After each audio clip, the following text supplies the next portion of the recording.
Hey guys, so I'm at the Mormon Lake Lodge, which is a major resupply between Pine and Flagstaff. It's over a 100-mile carry, and it is closed because of the weather conditions. Yeah, they've just decided from the snow in the area on the trail that they've decided to stay closed. So I'm going to use this opportunity right now to make this the closing of my AZT adventure. And I'm going to close out with an interview I did with hiking extraordinaire Nick Fowler. He is a beast, and he is not going to like it that I introduce him that way. He's a very humble person. I only got to know him, for an hour and a half. So, but seems to be to himself in a way, very focused on what he wants to accomplish, and doesn't need to do it for the fame. And the truth is that I didn't even realize when I sat down with him, he is a fastest known time holder for two trails, the Ozark and the PNT, if I'm not mistaken. I should look at my notes. I could be wrong. I'll correct it in writing if I am. But it's a big deal to hold a fastest known time. And again, people, hikers don't do that for the fame and fortune. They just do it because they're incredibly gifted hikers.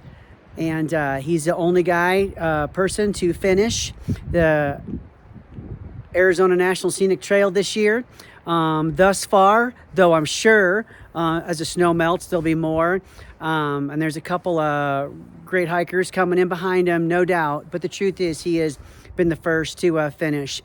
Everybody has signed off and gotten off in either Payson or Pine, and not giving them a hard time. I mean, I'm one of them. I'm going to go back and hike, I think it's 70-something miles from Payson to Pine, and Conrad will pick me up there, and we'll go on about do other things. But it was just a decision that a lot of people made because it was the right thing to do this year.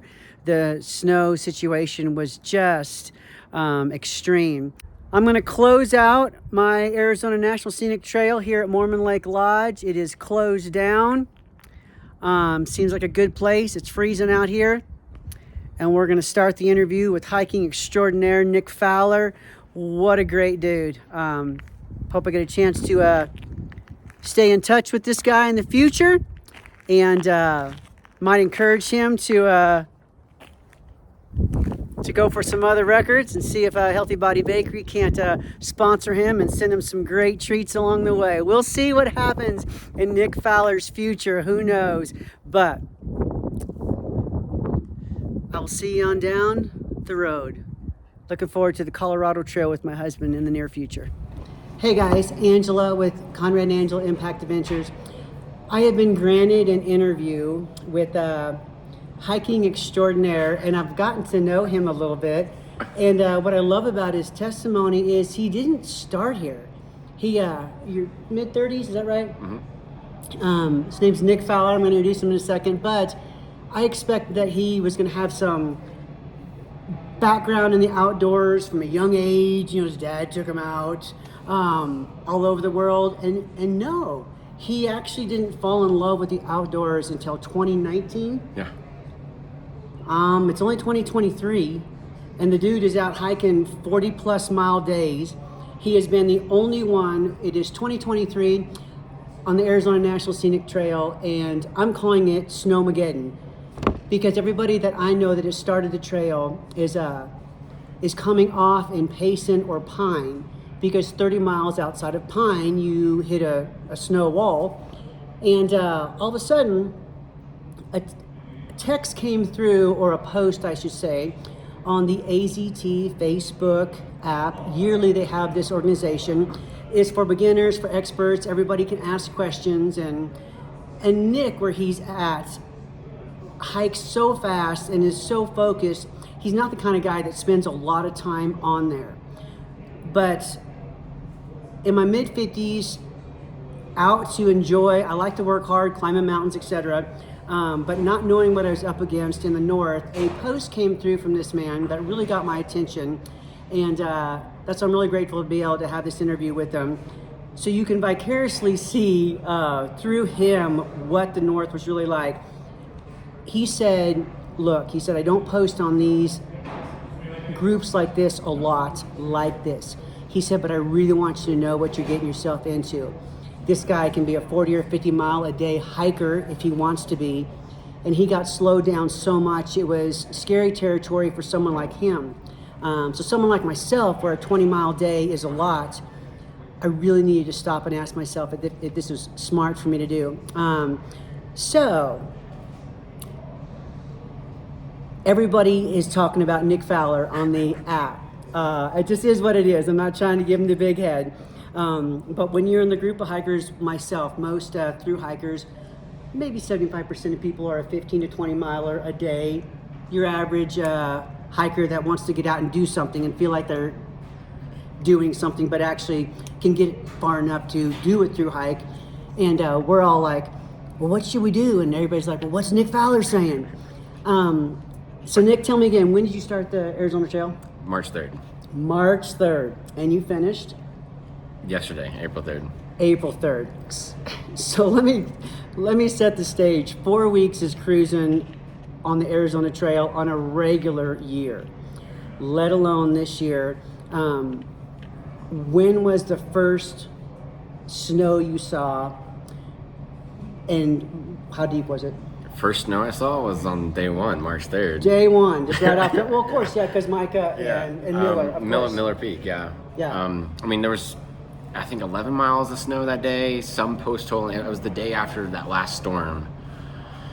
I guess there's more storms that have been through there. But I started the day after a snowstorm, and so I was post-holing to my knees for a few miles, but 11 miles of snow, but it wasn't that bad. So mind you, when you watch my videos, when you're seeing Miller and Micah, you're already 10 days behind this guy.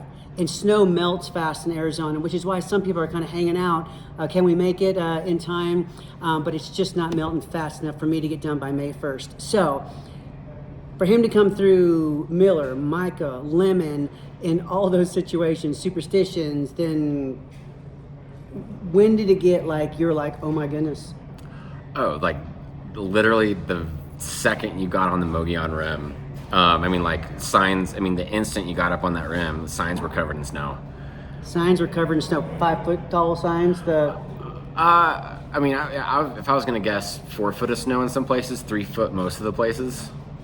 And when you got there was not even any tracks? No tracks. And aren't you, to cover the kind of mileage that you're doing a day, a 4 mile an hour hiker? It's anywhere between 3 and 4 miles an hour. 3 and 4. Yeah. What did it take you down to when you hit that kind of snow? I think my first day in that snow, I only did 20 miles. And I only brought enough, and I was expecting the snow to slow me down. So I took enough food for 25-mile days to get to Flagstaff from Pine. It's about 120 mile-ish carry from Pine to Flagstaff, and the only resupply is Mormon Lake Lodge, and it's closed. So for someone like Nick to get from Pine to Flagstaff with no tracks, what was any times of worry? Like, just talk about some of your. You just talked a little bit about your water, how you had to make sure with that. So there was actually plenty of water on the Mogollon Rim. I didn't have water issues until I got north of Flagstaff. Okay. But and this, I've never snowshoed before. This is my first time in this much snow. This is my first time ever snowshoeing. And so, I was expecting the snow to slow me down, but it slowed me down much more than I was expecting it to. And it was also a lot colder than I was expecting it to be. How'd you stay warm being wet all day? What temps were you hiking in? So the forecast was supposed to be a low in the teens, but one night on the Mogollon Rim, it hit 7 degrees. 7 degrees. And that was really cold. I had a 30-degree quilt with me. And plus, it was not supposed to be snowing, but it was dumping heavy, wet snow the entire time I was up there. So it wore me out. Like 2 days into it, I was pretty wore out, and I was like, is this what I should be doing right now? But then I took a 0 day. And got some warm food in me, had some warm conversations, and realized, oh, that wasn't so bad. Like, we can finish this trail. He talks about these types of fun, type 1, 2, and 3. Type 1 fun is just fun the whole time. Type 2, correct me if I'm wrong, is it's really hard going while you're in it, but when you get done, you look back and go, yeah, I'll do that again. Type 3 is never should have been there, never should have done it, was not fun, no how, no way, no win. And he was actually wondering if this was going to be type 3 fun. I'm doing the interview for 3 reasons. One, I do want to highlight this young man because I don't know if people realize what he's really done. The ranger did tell him, even though I did know this, he's the only one that's finished the trail so far. Everybody else, and you can say whatever you want on YouTube, right? But the truth is, everybody that I know before me and after me, 2 weeks on each side, has gotten off in Payson or Pine. Even people that, unlike myself, that probably could do it, were just saying, man, I just don't want to put myself through this. So something about this young man just said, you know what? I can do this, and I can make this type 2 fun. I can put myself through this and look back and say, wait a minute, that was fun. So one, I want to highlight how awesome of a hiker this guy really is. And I hope to stay in touch with him. He wants to do the PCT this summer, highlight some more of his stuff on our channel. I think that would be awesome. Maybe introduce his wife, Hannah. 2, I want to document the Snowmageddon of AZT 2023, because other than that, it's going to be a memory, because nobody I know around me actually has a YouTube channel. And I'm not going to be able to document it myself, but some of the pictures that I've seen, with Nick's permission, will upload or download to YouTube. A lot of his pictures that just speak for themselves. He's standing there looking at this roof, you know, because he's standing on the snow and the roof is right there. So that's how deep the snow is in some of these areas he's going through. And 3, I'd like a little closure for myself, because to be honest, I feel a little bit, not like a quitter, but it was a hard decision for me. I'm old enough to be your mom. Would it be a concern of yours that a mid-50s, I know everybody's different, so it's a random question, but I would tell my mom not to do it. Yeah. Yeah. And that's tough. So a little selfishly, to be honest, in the interview for some closure for myself. And so from that rim on, you said snow the whole way, and that's hundreds and hundreds of miles. It wasn't quite the whole way. I mean, in my first couple days into the Mogollon Rim, I was concerned. I was like, wait, am I going to be snowshoeing the whole way? But out of the last 300 miles of the trail, I snowshoed probably 220 miles. 220. If you've ever snowshoed, it's not as glorious as it seems. It's like, wait a minute, are these things real? But it's really pretty. It's really, really pretty. I mean, because there's no tracks. Right. I mean, it's just big open snow. You can't see the trail. There is no trail, and so it's just like I'm just gonna go north. So how did you do that? How did you? Because I would fear that I would get lost. So there were some times where I definitely was not following the trail, because I would check my GPS and I'm like, oh, I'm not on the trail. It's kind of like just, finding your bearings, and, I would say, definitely have a paper map and a compass with you, because if your electronics fail, you're going to be screwed. But it's just finding your bearings and picking a direction, and I'm just going to go that way for 30 minutes, and then I'll check the map and see where I'm at, and I'll go that way. And even that talk is advanced for most thru hikers. Most of us want to do some AT. We just want to follow a little white rectangle blaze on a tree. We want to go from tree to tree every 50 feet going, yep, I'm on track. So when you're on open snow, just headed north, with so much territory in northern Arizona, that's scary stuff. Were you ever scared? I was miserable. Okay. I don't know if I was scared, but I was definitely miserable. But once you're up on the top of the North Rim, I've never seen so much snow in my life before. Really? I mean, the entrance, the Grand Canyon entrance building to the North Rim, the snow was up almost to the roof. Like I could. Is that the one you showed me, or is that a different one? That was that one. That is one. That happens to be on Fastest Known Times video. Joe McConaughey, String Bean. String Bean. Yeah. Yeah, where they were laying there. Uh-huh. That's Yeah. the area you're talking about, Uh-huh. right? Man, crazy. Yeah, I mean, I could touch the roof, like not even above my head, like it was the roof of the Will you allow building me? was like her hair. Let me have that picture too. Yeah. To post. Uh-huh. Yeah. Wow. That's a whole bunch of Yeah, snow. and Joe still averages over 60 miles a day. Like, he's But crazy. He's he an had animal. Nick, thank you for your time. I am vicariously living through you. I wish that I could do it, but I was so excited when I just sent him a message on the AZT, just comment on one of his pictures, and he said, "Hey, I saw your comment, and I'd be glad to give you an interview." So I drove up to Flagstaff to meet him. He's graciously waited, taken his time. She bought me pizza. Yay! It's the least I could do. 2 pizzas. The least I could do. So what's on the list next for your PCT? You said. Actually, I'm doing the Hayduke Trail next. What is it? The Hayduke? You know what? I'm only familiar in word. Where is that trail? It's 800 miles across Utah. Someone was talking about that. Yeah, so it's all Colorado Plateau. Yeah. I'm actually going to be taking some technical canyoneering gear with me and a pack raft to make it super fun. And then I'm doing the Colorado Trail in June. And then I'm going to go after the Pacific Crest Trail. When you set out for a day, do you have a set of miles you'd like to make? Are you a this many miles a day hiker in your mind for a goal? Or does every day bring its own? Yeah, I do. I mean, but I told myself on this trail I wouldn't do more than 30 miles a day. So you're wanting to do a 30-mile a day? Like, I told myself I would not do more than 30 miles a day. But you did. Because you had to, because of circumstances with weather. Yeah, like I was just like, there was one day I did 43 miles because I didn't want to deal with rain and snow. And was that from Payson to Pine or the Superstition Mountains?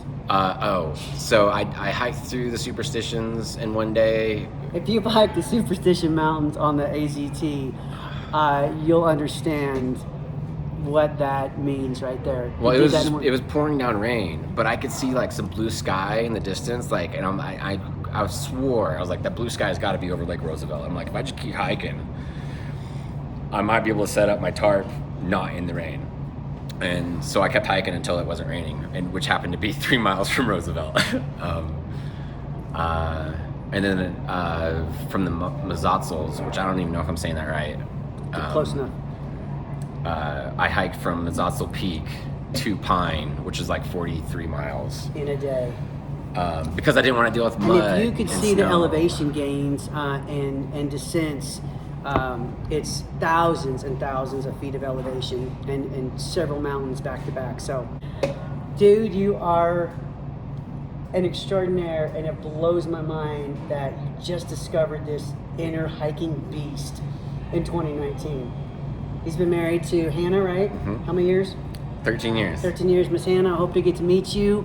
I'm sure you're aware that you're married to a hiking beast. I love, we had a little conversation off of film just about our spouses and how supportive they are. And he just he did brag about you. He wasn't afraid to do that. Great job. Thank you. Yeah, I'm blown away. Thank you for the time. Yeah, I'm honored. I'm honored. I feel awkward, like I'm the only one on the camera now. Like, you gotta get back over here. Would you consider, as a jogger or runner, because obviously you do since you, with the Washington story, would you go for a fastest known time somewhere? I really think you're material to... Are we gonna talk about that on this? This is just... Okay, so I do have a couple FKT records. Yes, Yeah. amazing. Thank you, I'm so glad. What are they? The Pacific Northwest Trail and the Ozark Trail. No way. Yeah. Okay, fastest known time, FKT. There is a male, female, supported and unsupported fastest known time. And it is a really big deal to hold one because since it's become more popular, all the mega gifted beast hikers like Nick here are out going for him, and he holds 2 of them. Say him again. The Pacific Northwest Trail. That was my first through hike ever. I averaged 45 miles a day on that. 1,248 miles long. So did that in 27 and a half days. And then the other one was the Ozark Trail, which that's only 230 miles. And I did that in 3.5 days. Dude, I'm so glad you said that. I'm even more honored that you took the time. Yeah, because this is what's really cool about a fastest known time personality. And people that do through hikes in general, they don't do it for money. They don't do it for fame. They don't do it for fortune. They do it because there's this inner drive inside that just, It's really fun. you know, because they like pain in a way. That number two, fun and pain, is a very interesting line that crosses. And people like Nick are very encouraging, because I think if the world could get a hold of a pint-sized amount of what guys like this, and gals too, have, that takes them from point A to point B to do it fastest known time, the world would be a better place. People would be conquering whatever their thing is that they want to conquer. And it comes an inner strength inside that is just, it's amazing. And that didn't even birth in you till 2019. That still blows me away. Yeah. Go get outdoors. It is so... It'll change your life. I'll have to write that down and take some notes so I make a highlight of that. Was Hannah involved in those efforts? Hannah dropped me off at the beginning of the PNT, and she picked me up at the end. Okay. It was funny. So at the end of the PNT, like, it was like once my body knew I was done, it was done. Wow, yeah. And so, like, I was crawling across the parking lot to the car, and she just filmed me while singing Chariots of Fire. I love it. I love it. While I'm crawling, yeah. Oh, wow, because that's all you had. You were done. Your body was done. Oh, yeah. And it wasn't like that I couldn't stand anymore. It's just my feet hurt so bad that... Just prefer to put the pressure on your knees. Right. Like, they got me this far. They deserve a break. Yep. And then the Ozark Trail, my mom lives in Missouri, so she picked me up at the end. Yeah. Any plans looking at anything else? Possibilities? I'm not going to talk about that. Okay. I better shut the thumb off so I can ask him some more questions.